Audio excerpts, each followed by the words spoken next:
Hey guys, what's up? So I've been using the latest Samsung Galaxy S2 firmware for the GTI 9100, specifically the XWLSN for the Nordic countries for my GTI 9100. It's the international variant of the Samsung Galaxy S2, by the way. For the past few weeks now, actually 2 weeks now, and it's pretty much like the previous firmware build, which is the XWLSJ. And there are only a few differences between that build, the XWLSJ, and the XWLSN. So I'll share with you guys my thoughts and a quick review on the XWLSN firmware. So stay tuned. Hi again, so we have here the XWLSN firmware for the Samsung Galaxy S2 GTI 9100. That's the international variant. So I've been using this for the past couple of weeks now, and all I can say, it's a lot better compared to the previous firmware builds like the XWLSJ, and especially way much better than the XWLSD, which had battery issues. So one thing which was fixed from the previous build, which is the XWLSJ, is that there are now notification sounds whenever you receive an email. For some reason, there was a bug on the XWLSJ, or I'm not so sure what was the XWLSJ or XWLSD, in which whenever one receives the email, it doesn't give off a sound, it just gives off a notification icon. Now it's working, and it seems to be pretty well.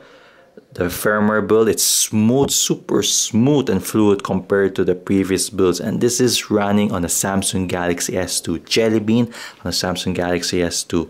Opening apps is fast, internet is working marvelously fast. Battery life is awesome. I'll just show you guys a quick view of my battery for today. I've been using Twitter, checking my email, and it's at 52%, and it's been running for 7 hours, and of course most of it is being taken up by the screen. But nevertheless, I was watching a 2-hour YouTube podcast recently, and actually like every day, and it's really the performance of the battery is really good on the XWLSN build. It can last for the whole day without any problems at all.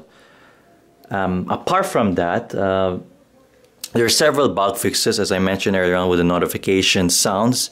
All is working, and as you can see here, this is the shortcut notification bar, similar to the Samsung Galaxy S3 and the Galaxy Note 2. And as you can see earlier on, these are the same transitions between different pages. And yes, this works with Facebook Home. I managed to install it. I don't have it installed anymore because I got bored of it, and honestly, I don't like it. I don't like the launcher at all, and it limits my phone. But nevertheless, I played around with it. I also made an installation guide on how to install it on your Samsung Galaxy S2 or any other Android device. Though there's some issues with the Sony devices since Facebook is installed. But nevertheless, I've got a video down here explaining how to install it on the Samsung Galaxy S2 and other Android devices. And that's basically about it. That's my quick review of the XWLSN firmware for the Samsung Galaxy S2. And we can quickly go through the settings if you wish. Yeah, I'm sure you're demanding for it. So we've got data usage, we've got home screen mode. This is pretty cool. Not really cool, but it's for, you know, Android novice users. It's like its own launcher. So there's easy mode. You have for those first-time Android users. We've got blocking mode, which is actually quite useful when you don't want to be disturbed at certain hours of the day.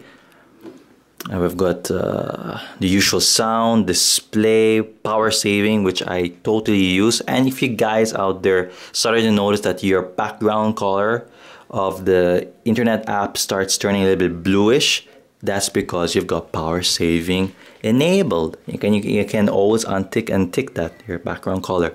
I'd like to thank a YouTube commenter who gave me feedback on how to fix my issue. I thought it was a bug at first, but it's just a setting which I had to change.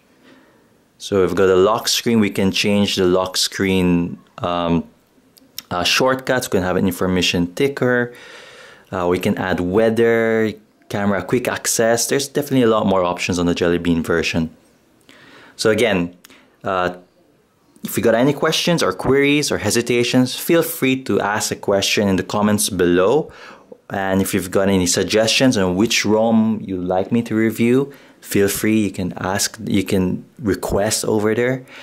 And don't forget to like, to subscribe, and most of all, thank you for watching.